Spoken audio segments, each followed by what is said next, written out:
지난 시간에 저희가 노트북 LM 유튜브 링크랑 탐색 기능을 사용해서 지금 자료를 모아놓던 거고요. 그리고 지난주에 마지막에 만들었던 슬라이드가 두 개가 있었죠. 이런 식으로 슬라이드를 만들었어요. 제가 제공해드렸던 그 프롬프트가 있었죠. 그 프롬프트를 가지고서 만들었던 건데요. 종이찍기 형태의 프롬프트를 가지고서 만들었던 거죠. 이걸 가지고서 저희가 노트북 LM에 대한 리뷰를 간단하게 좀 한번 해보려고 합니다. 첫 번째 장이고요. 두 번째 장, 왜 노트북 LM을 저희가 써야 되는지. 첫 번째는 방대한 정보를 처리하는데 도움이 되고요. 그리고 나만의 안전한 정원, 내가 모아놓은 그 자료 안에서만 답을 주기 때문에 할루시네이션이라고 하는 부분이 상당히 좀 줄어든다라고 하는 거. 사용하는 방법은 이런 식으로 된다 그랬어요. 그 노트북 LM의 화면이 세 부분으로 나눠지는데 맨 왼쪽에서 소스 부분에서 자료를 모아놓는 거. 그 다음에 그 모아진 자료들을 가지고서 중간에 있는 채팅 부분에서 서로 대화를 하면서 어떤 중간 결과물을 만들어내는 거. 그리고 나서 그 결과물을 가지고서 오른쪽에 있는 스튜디오 영역에서 결과물들을 이제 슬라이드나 인포그래픽이나 이런 것들을 만들어내는 것을 할 수가 있다고 그렇게 말씀을 드렸습니다. 자, 그래서 1단계 재료 모으기에서는 그 여러 링크들, 그 다음에 파일들을 모을 수 있고, 무료 버전에서는 50개까지 소스를 모을 수 있어요. 프로 버전에서는 300개까지 모을 수 있고요. 자료를 가지고 있는 것은 이렇게 집어넣을 수 있지만, 만약에 내가 리서치를 해야 된다라고 하면 패스트 리서치보다는 딥 리서치를 사용하시는 것이 좋고요. 구글에서는 그 자료를 사용하지 않겠다, AI 학습에 사용하지 않겠다라고 그렇게 얘기를 했다고 합니다. 자, 그리고 그 중간에 있는 대화를 통해서 내가 원하는 중간 결과물을 얻어내는 그런 과정은 일반 우리 제미나이를 사용하는 것과 별반 다른 것은 없어요. 다만 거기서 나오는 대답은 아까 얘기했듯이 소스 부분에 있는 자료 안에서만 나오고, 그것의 출처, 인용구가 거기 달리기 때문에 그 내용이 어디에서 출처가 나왔는지를 바로 링크로 들어가서 볼 수 있다라고 하는 것이 장점이죠. 자, 그래서 대화의 달인이 되는 꿀팁, 저희가 이것을 많이 사용을 했어요. 첫 번째 거, 노트로 저장하기. 마음에 드는 답변이 있으면 Save to Memo, 한글로는 메모로 저장이라고 되어 있는데, 그거를 사용을 하시면 중간에서 만든 자료가 오른쪽에 그 스튜디오 영역에 메모로 저장이 된다라고 그렇게 얘기를 했고요. 그리고 저희가 그 워크플로우에 대해서 얘기를 했었어요. 워크플로우는 뭐였었냐면, 소스를 일단 캡처를 많이 하고, 그리고 거기에서 쓸데없는 자료들은 걸러내버려라 그랬죠. 거기에 쓸데없는 자료들이 남아있으면 AI가 그것을 가지고서 어떤 중간 결과물을 만들어내는 데 있어서 방해를 많이 받아요. 그러니까 첫 번째 소스는 노트북에 해당하는 그 주제에 대한 것들만 거기다가 넣어놓고 나머지는 다 삭제를 해버리시고, 그리고 그것을 가지고서 중간 결과물 만들고 나서 그것을 메모로 저장을 한 다음에 메모로 저장한 것을 다시 소스로 전환한다고 얘기를 했었죠. 그리고 나머지를 전체를 다 체크 오프를 한 다음에 그거 하나만 체크를 하고, 그리고 나서 그 하나를 가지고서 마지막에 스튜디오 결과물을 만들어낸다라고 그렇게 말씀을 드렸습니다. 그리고 또 중요한 것은 어떤 결과물을 만들어내기 위해서 소스를 켜고 끄는 작업들을 할 수 있어요. 내가 원하는 소스들만 선택을 해서 작업을 할 수 있다라고 하는 거. 그리고 때때로 뭐 직접 카피 앤 페이스트로 해서 집어넣는 그런 방법들도 있습니다. 자, 그리고 대화의 달인이 되는 꿀팁 두 번째, 올가나이즈에 대한 부분이죠. 자료를 가져온 거에서 이름들이 낯선 것들이 있어요. 그리고 특히나 복사해서 붙여놓은 그런 자료들 같은 경우, 그 붙여놓은 텍스트 뭐 이런 식으로 나와 있는 것을 그대로 놔두면 우리가 그것을 활용하는데 불편하죠. 그렇기 때문에 이름표를 제대로 달아주는 그런 작업들을 해야 되고요. 무료 계정을 사용하시는 분들은 50개 제한이라고 그렇게 했었는데 50개까지 자료가 다 차버렸으면 어떻게 하느냐. 그랬을 때는 그것들을 가지고서 내가 중간 결과물들을 만들어서 메모에 저장을 하고, 그리고 나서 얘네들을 다 지워버려도 상관이 없어요. 그러고 나서 다시 메모로 저장했던 것만 이쪽으로 옮겨 놓으면 그럼 소스의 숫자가 확실히 줄어들겠죠. 그럼 다른 소스들을 또 이렇게 추가를 할 수 있기 때문에 거기에서 여러 개 더 많은 자료들을 가져다가 사용을 하실 수도 있습니다. 자, 모바일 앱에서도 어떤 아이디어나 유튜브 자료들을 봤을 때 모바일 앱에서도 거기다 저장을 하실 수 있고요. 저 같은 경우는 그때 말씀을 드렸을 때 북마크를, 제가 본 자료들 중에 좋은 자료들에 대한 북마크, 기억하고 있을 그런 북마크들을 노트북 LM에 노트별로 이렇게 저장을 한다라고 이렇게 말씀을 드렸어요. 자, 그리고 거기에서도 마찬가지로 프롬프트를 사용해서 성격을 바꾸는 방법을 사용을 하면 훨씬 더 좋은 결과물들을 얻으실 수 있고요. 그리고 그 내가 만든 노트북 그것을 다른 분들과 공유를 할 수도 있습니다. 그래서 같이 협업을 할 수도 있고요. 그런 장점들도 있고, 여기서 이제 주의해야 될 그 두 가지 실수. 한 노트북에 이것저것 다 집어넣지 말고 주제별로 집어넣으라고 하는 것이 첫 번째고요. 그 다음에 노트북 LM은 그 안에서 결과물을 도출을 해내기 때문에 얘는 창의성이라고 하는 것은 상대적으로 적어요. 일반적으로 저희가 할루시네이션이 장점이 있고 단점이 있어요. 할루시네이션 그것의 단점은 뭐냐면 거짓말을 하는 것이 단점이죠. 그런데 할루시네이션의 장점은 뭐냐면 창의력이 거기서 나온다라고 하는 거예요. 그래서 내가 어떤 브레인스토밍을 할 때 어떤 아이디어를 10개 만들어줘 라고 했을 때 그 할루시네이션이 있기 때문에 얘가 생각보다 더 다양하게 그렇게 어떤 주제들을 가지고서 얘기를 해줄 수 있어요. 그러니까 할루시네이션이 단점만은 아니다라고 하는 사실들을 여러분이 인식을 하시고, 그럼 이 할루시네이션을 어떻게 활용을 할 거냐라고 하는 부분에서 할루시네이션이 필요할 때는 그런 창의력을 좀 늘리는 작업들, 브레인스토밍이라든가 이런 거를 할 때는 그런 쪽을 활용을 하고, 반면에 내가 정확한 자료가 필요하다. 그럴 땐 노트북 LM이나 이런 데에서 이것을 정확한 소스들만 가지고서 그렇게 작업을 하라라고 하는 것이 이게 노트북 LM과 일반 그 인공지능 챗봇을 사용하는 그런 기본적인 방법이라고 보실 수 있습니다. 자, 그리고 나서 이제 스튜디오를 통해서 여러 가지 결과물들을 만들어낼 수 있죠. 특히나 AI 팟캐스트를 저는 어떻게 사용을 하냐면 어떤 새로운 서비스들에 대해서 공부할 때 그 자료들을 거기다 다 집어넣어 놓고 AI 팟캐스트를 만들면 그것을 가지고서 아주 딥다이브한 설명들을 해주거든요.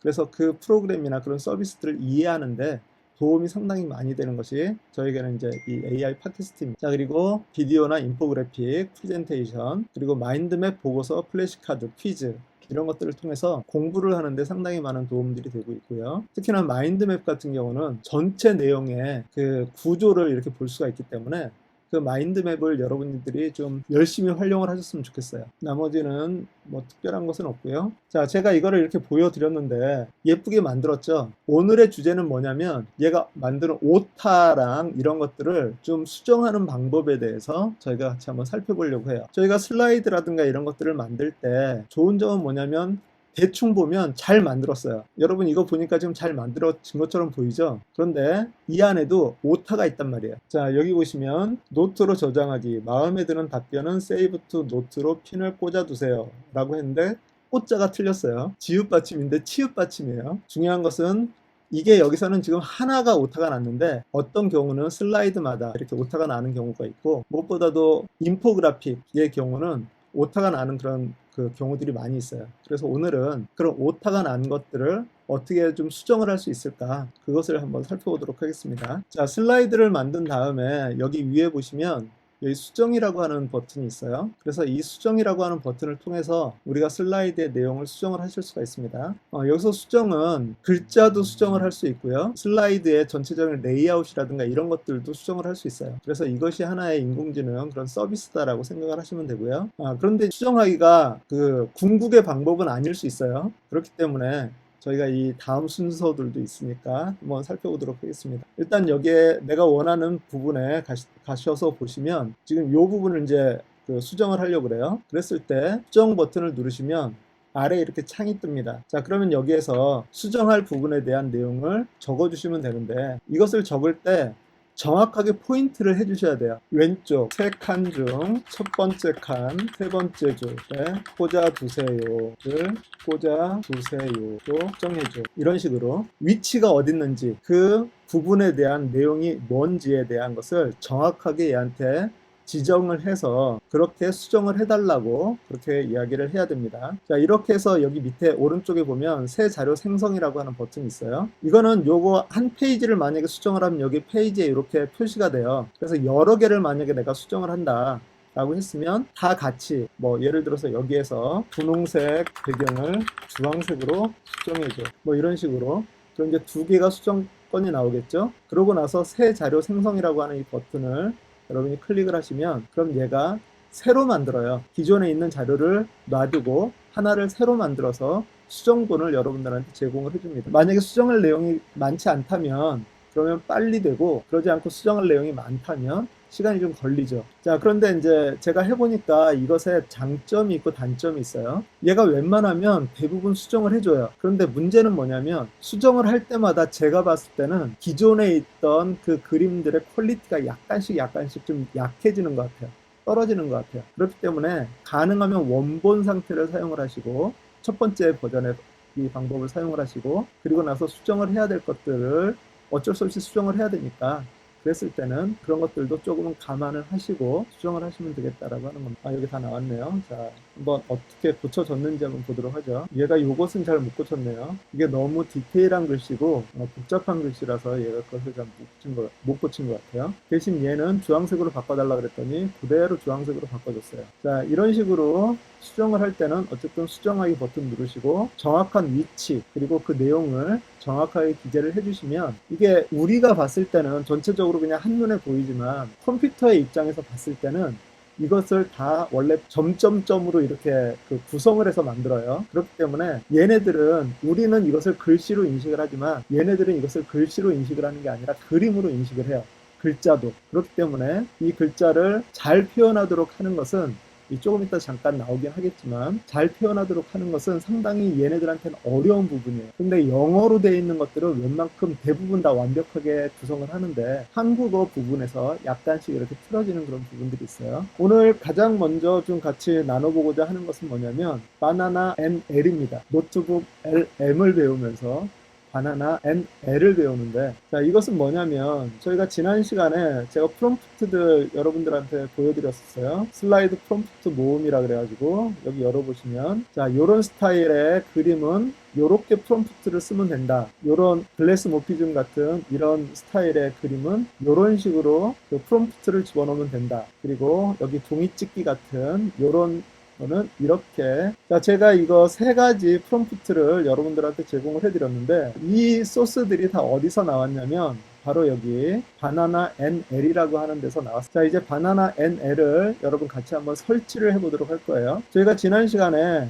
유튜브 투 노트북 LM이라고 하는 크롬 확장 프로그램 설치하는 거 기억하시죠? 크롬에서 오른쪽에 점점점이나 아니면 여기 메뉴의 창에서 확장 프로그램이라고 하는 게 있어요. 확장 프로그램이라고 하는 데를 들어가 보시고요. 자, 그러면 저는 지금 이렇게 확장 프로그램들이 많이 깔려 있는데, 여기에 왼쪽에 보시면 크롬 웹스토어라고 하는 데가 있어요. 자, 크롬 웹스토어. 자, 그럼 이제 확장 프로그램이라고 해서 왼쪽에 여러 그 카테고리가 있고요. 위쪽에 확장 프로그램 테마 및 검색이라고 하는 데에서 여기다가 영어로 바나나 NL이라고 한번 검색을 해보시고요. 자, 이것은 크롬에서 하는 거예요. 크롬. 사파리 안 되고요. 엣지도 안 될 거예요. 자, 크롬에서 하셔야 돼요. 자, 이것을 바나나 NL이라고 하는 데를 검색을 하시면 이렇게 나와요. 여기에 보시면 노트북 LM의 디자인 스타일을 효율적으로 관리 적용, 바나나 X 프롬프트 갤러리와 연동해 인포그래픽과 슬라이드 생성을 지원합니다 라고 나와 있어요. 자, 그래서 여기를 클릭을 하시고 여기 오른쪽에 보면 크롬에 추가라고 하는 버튼이 있을 거예요. 자, 크롬에 추가를 눌러주세요. 크롬에 추가라고 하는 거를 클릭을 하시면 여기 위에 퍼즐처럼 생긴 것 확장 프로그램이 있는데 여기에 바나나 NL이라고 하는 것이 떠 있어요. 이렇게까지 떠 있어야 그 다음 스텝이 가능합니다. 그러면 여기 오른쪽에 점점점이 있어요. 이거를 누르셔서 확장 프로그램, 영어로는 익스텐션이라고 되어 있을 거예요. 여기에서 확장 프로그램 가시면 크롬 웹스토어 방문하기. 자, 그럼 여기에서 바나나 NL 클릭하시고 여기 크롬에 추가, 그러면 확장 프로그램을 추가하겠는지 물어보고요. 그럼 여기에 바나나 NL이 추가됨이라고 이렇게 뜹니다. 요거는 요거 자체만으로 지금 사용하실 수 있는 게 아니고요. 저희가 이제 노트북 LM으로 돌아가 보세요. 노트북 LM으로 돌아가시고 거기에서 저희가 지난번에 했던 것처럼 이쪽 왼쪽 소스에 있는 부분에서 최종 결과물 아무거나 하나만 선택을 하시고, 지금 뭐 연습 삼아서 아무거나 선택을 하셔도 되는데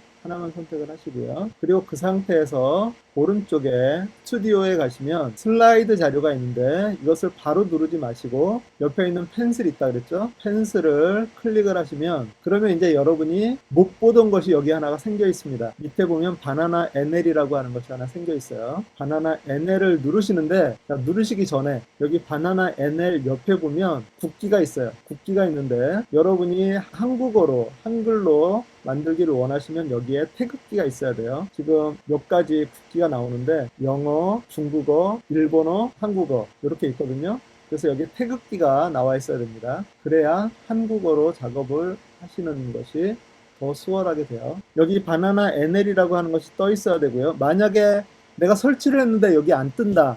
그러시면 화면을 새로 고침을 한번 해보세요. 윈도우즈 사용하시는 분은 F5키, 펑션 키 F5를 누르시거나 맥을 사용하시는 분은 그 커맨드 R 버튼을 누르시거나 아니면 여기에 새로 고침 이 버튼. 자, 바나나 NL을 한번 이제 눌러보세요. 그러면 이렇게 쬐끄만한 창이 나오죠. 왼쪽에는 아무것도 없을 거예요. 여기는 이제 즐겨찾기예요.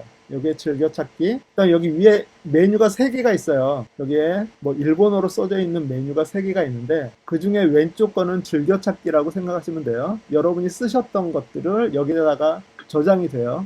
그래서 나중에 다시 쓸 수 있는 거고 그 다음에 중간 메뉴 버튼 한번 눌러보세요. 자, 그러면 여러 가지 슬라이드 유형들이 이렇게 보이게 될 거예요. 여기에 지금 10개가 나와 있어요. 10개가 나와 있고 거기에 만족하지 마시고 그 밑에 보시면 업종 스타일 등 40종 이상 보기 라고 하는 버튼이 있거든요. 이것을 한번 눌러보세요. 자, 그러면 새로운 탭이 뜨면서 훨씬 많은 슬라이드 유형들이 나오게 됩니다. 제가 여러분한테 제공을 해드렸던 것이 여기에서 가져간 거예요. 여기에 보시면 이렇게 선 스타일로 되어 있는 것들이 있고요. 그래서 여기에 어떤 거를 원하는 걸 하나를 클릭을 해보시면 오른쪽에 이렇게 프롬프트가 나와요. 자, 그럼 그 프롬프트를 위에 있는 카피 버튼을 클릭을 하셔가지고 그럼 카피드라고 나오죠. 그러고 나서 얘를 다시 노트북 LM으로 돌아가셔가지고 지금 바나나 NL 화면이고요. 노트북 LM 화면이에요. 그리고 나서 여기에 이거를 바깥을 눌러가지고 닫으신 다음에 여기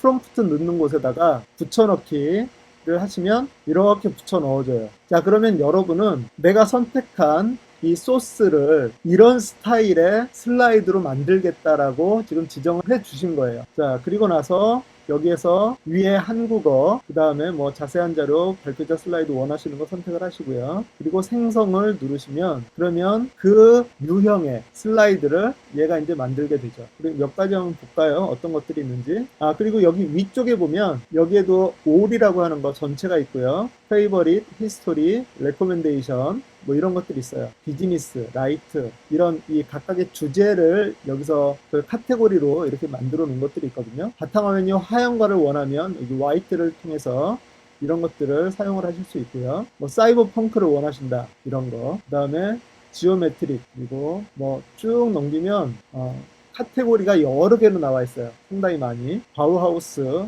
이 바우하우스는 디자인 계통의 그 유명한 그런 곳이거든요. 그리고 나는 좀 어두운 걸 원한다. 그럼 다크. 나는 반듯반듯한 걸 원한다. 그리드. 멤피스 쪽에서 좀 좋은 것들이 많이 있고요. 패턴이나 아니면 빈티지 스타일. 그래서 여러분들이 이걸 한번 쭉 넘기면서 심심하실 때 이렇게 워터 컬러, 수채화 분위기. 중복된 것들도 많이 있어요. 이건 주제별로 되어 있는 거기 때문에 여기저기에 같이 섞여 있는 것들이 있어요. 뭐 이런 것들은 뭐 수필 같은 거 뭐 에세이 같은 거 간단하게 쓸 때 좀 도움이 되겠죠. 그리고 그 만화 형식 이런 것들도 만들 수가 있습니다. 플랫 일러스트레이션 그래서 이런 거 요게 제가 제공해드렸던 소스예요. 그런다고 해가지고 아무거나 막 쓰는 것보다는 여러분이 만드는 그 슬라이드의 주제를 생각을 하시면서 그것과 가장 어울리는 스타일이 어떤 것일까 그거를 바탕으로 이것을 찾아서 사용을 해보시면 상당히 도움이 되실 거예요. 그러면 여러분이 그런 디자인들 걱정 같은 거를 안 해도 되죠. 사용하는 것이 어렵지는 않은 것 같죠? 자, 그래서 여기에서 원하시는 그런 것들을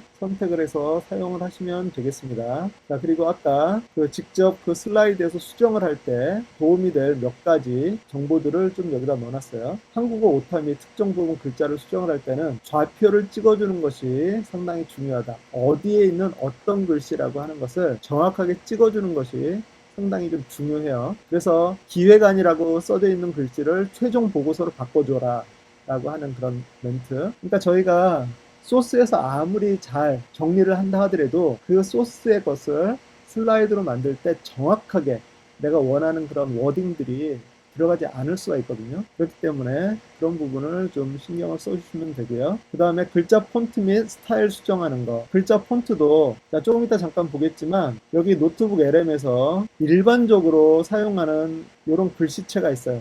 일반적으로 사용하는 글씨체, 고딕 형태의 글씨체인데 이 글씨체가 뭐냐면 구글에서 여러 가지 서비스들을 제공을 해주고 있어요.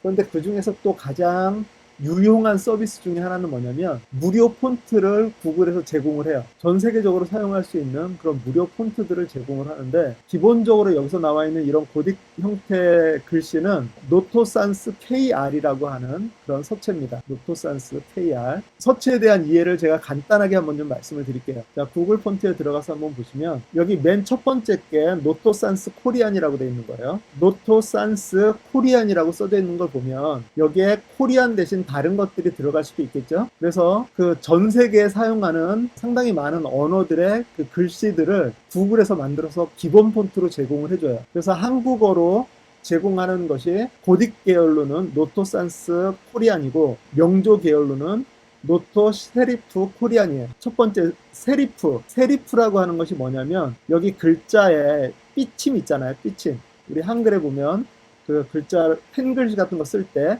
삐침을 하잖아요. 여기 위에 이렇게 꺾어지는 거. 그런 꺾어지는 것을 세리프라고 얘기를 해요. 그리고 그 산이라고 하는 단어가 SAN이라고 하는 단어가 없다라고 하는 뜻이에요. 자, 그래서 세리프, 삐침이 있는 서체를 세리프체라 그러고 세리프, 삐침이 없는 서체를 산세리프라고 그러는데 자, 그래서 산스라고 되어 있는 거는 고딕 계열인 서체고 그 다음에 세리프라고 되어 있는 것은 그 명조 계열의 서체예요. 자, 저희 한글에서는 그 나눔 고딕이라고 하는 거, 나눔 명조라고 하는 것이 바로 이런 세리프와 산세리프의 대표적인 그런 서체들이고요. 그래서 이런 것들도 여기서 이렇게 제공을 해줘요. 그러니까 여러분이 노트북 LM에서 글자가 너무 딱딱해 보인다. 좀 예쁜 글씨체로 좀 자유로운 그런 글씨체로 바꾸고 싶다라고 하면 요거를 쭉 보시면서 하이 멜로디체로 작성해줘. 여기 서체 제목이니까요. 그리고 이 서체가 구글에서 만든 거기 때문에 구글의 노트북 LM에서도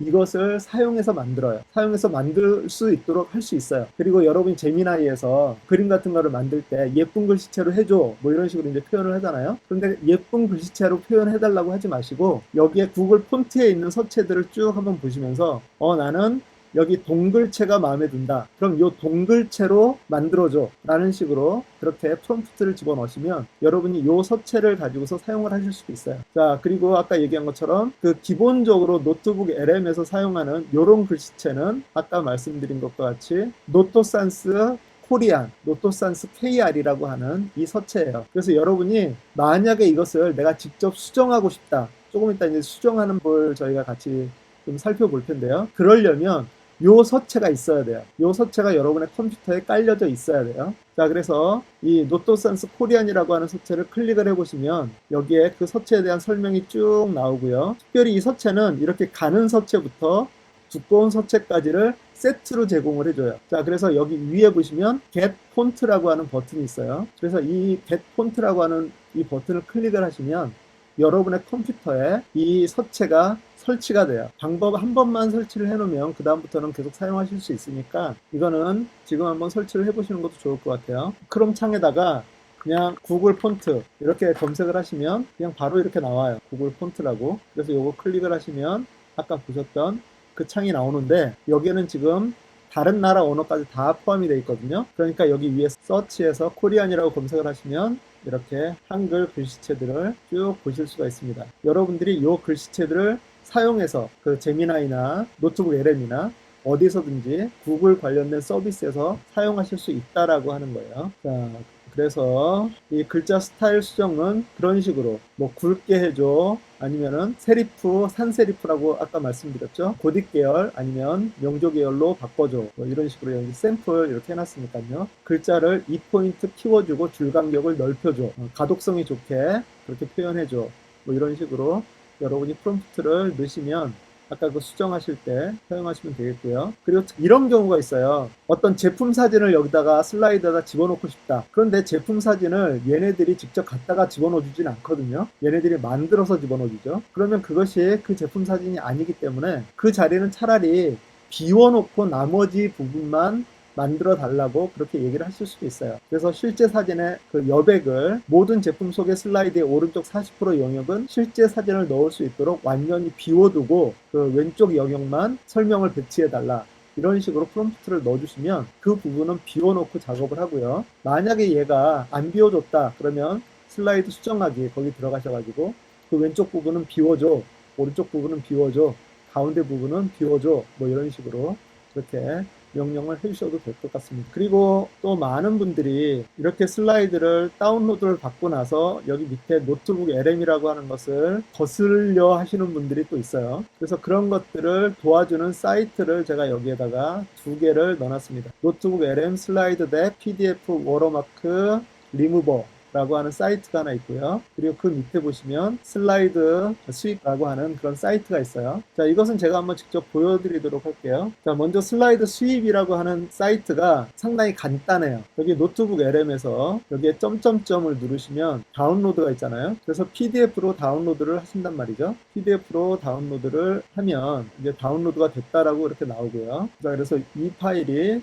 바로 그 파일입니다. 이 파일. 자, 이것을 여기에 슬라이드 수입이라고 하는 사이트가 있어요. 슬라이드 수입.com이라고 하는 사이트가 있는데 여기에는 지금 보시면 여기 오른쪽 밑에 노트북 LM이라고 하는 이 워터마크가 다 들어가 있어요. 각 페이지마다 들어가 있어요. 이것을 여기에 보시면 창이 있는데 여기다가 이렇게 그냥 PDF 파일을 갖다 놓기만 하면 얘가 알아서 쭉 작업을 하고 이렇게 다운로드까지 얘는 자동으로 해줘요. 그래서 다운로드 된 것을 한번 보시면 원 제목 뒤에다가 언더바 있는 이 파일이 지금 수정된 파일인데요. 수정된 파일을 열어보면 워터마크가 없어졌죠? 노트북 LM이라고 써져 있는 그것이 한꺼번에 없어졌어요. 자, 그런데 이제 이것을 할 때 만약에 여러분이 그 노트북 LM이라고 하는 그 워터마크가 눈에 거슬려서 없애기를 원한다. 그러면 처음에 이 슬라이드를 만들 때부터 없애기 쉽게 만드시는 것이 좋아요. 지금 얘 같은 경우는 깔끔하게 없어졌는데 여기 위에 보시면 여기에 그림이 있다 보니까 여기가 뭔가 자국이 좀 남아있단 말이죠. 그리고 여기도 선이 원래 있어야 될 건데 그 선도 같이 지워졌어요. 그러니까 그 어떤 특정 영역을 아예 그냥 그 주변색으로 감춰버리는 건데 중요한 거는 이런 것들이 만약에 걸리는 부분들이 있다면 그것도 같이 지워지기 때문에 그리고 얘는 지금 단색이기 때문에 단색 부분은 깔끔하게 지워지지만 만약에 이런 이 색깔이 변하는 그런 부분들은 아무래도 티가 나게 돼요. 이렇게. 그래서 여러분들이 가능하면 배경을 너무 복잡하지 않게 그렇게 작업을 하시면 이 노트북 LM이라고 하는 워터마크를 삭제하는데도 훨씬 더 도움이 되실 수 있습니다. 자, 이게 간단하게 지우실 때는 이 사이트가 되게 단순하고 좋아요. 그리고 또 하나의 사이트가 있는데 그 사이트는 노트북 LM 슬라이드 덱 PDF 워터마크 리무버라고 하는 사이트입니다. 얘는 그거보다는 조금 복잡해요. 그렇게 뭐 엄청나게 복잡하진 않은데 얘 같은 경우도 원본 파일을 이렇게 집어넣으면 얘는 물어봐요. 간단하게 할래? 아니면 전문적으로 할래? 간단하게 할 때는 좀 더 빨리 되고 그다음에 전문적으로 할 때는 좀 더 느리게 된다. 그래서 뭐 우리는 항상 더 깔끔하게 하는 걸 좋아하죠.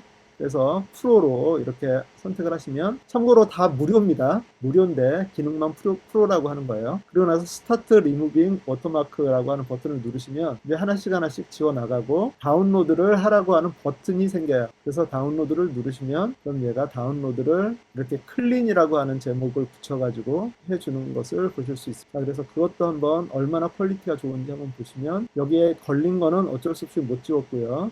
선을 지웠고요. 아까 그 태극기 있는 부분을 한번 볼까요? 얘도 뭐 이렇게 흠이 남아요. 이건 어쩔 수가 없는 부분이에요. 여러분들이 이것을 생각을 하시고 이 2개의 사이트를 사용을 하시면 좋을 것 같아요. 이 서비스 같은 경우는 여기에 비디오 리무버가 있고 PDF 슬라이드 리무버가 있고 PPTX 리무버도 있어요. 그래서 이 3가지 종류의 워터마크를 지울 수 있는 그런 기능이 있는데 여기 비디오 리무버 같은 경우는 제가 보니까 노트북 LM에서 비디오를 만들었을 때 비디오도 이렇게 오른쪽 밑에 노트북 LM이라고 써져 있는데 이거는 잘 못 지우더라고요. 그런데 이제 노트북 LM 마지막에 비디오 마지막에 보면 노트북 LM이라고 해서 이제 큼지막하게 로고가 나오는데 그것을 지울 때는 이것을 사용하는 것도 괜찮다라고 그렇게 말씀을 드리겠습니다. 그래서 워터마크를 지우는 방법 그 두 가지. 그림 파일은 못 지우네요. PDF 파일만 지울 수 있다라고 생각하면 되겠습니다. 근데 이제 저는 노트북 LM이 붙어 있는 것을 그렇게 개의치를 않는 경우가 많은데, 근데 이것을 뭐 공식적인 그런 발표 자리에서 할 때는 좀 지워주는 것도 괜찮겠다라는 생각이 들더라고요. 그런 걸 지울 때 간단하게 사용할 수 있는 툴이니까 여러분들 이거를 링크 저장해 놓으셨다가 사용을 해보시면 좋을 것 같습니다. ilovepdf.com이라고 하는 사이트가 있어요. 추천 사이트로 제가 이것을 여러분들한테 한번 보여드리도록. 이 사이트는 PDF랑 관련해서 서로 파일들을 변환해주는 사이트예요. 뭐 전문적인 PDF 편집 프로그램을 가지고 계신 분들은 모르겠지만 일반적으로 PDF를 JPG로 이렇게 나누는 거, 저희가 이제 PDF 파일을 만들었는데 그 PDF에 있는 그림 파일들 다 개별적으로 이렇게 나눠야 될 그런 경우들이 있을 때, 그럴 때 되게 좀 불편하거든요. 그런 전문적인 프로그램들이 없으면. 그럴 때 이제 이런 것들을 사용을 해서 만들 수가 있어요. 여러 개의 JPG 파일을 모아서 하나의 PDF 파일로 만든다든가, 아니면 PDF 파일을 돌린다든가, 아니면 PDF 파일과 파워포인트 파일을 서로로 변환해 주는 거. PDF to 파워포인트, 파워포인트 to PDF, 워드 to PDF, PDF to 엑셀, 이런 여러 가지 파일 형식으로 이렇게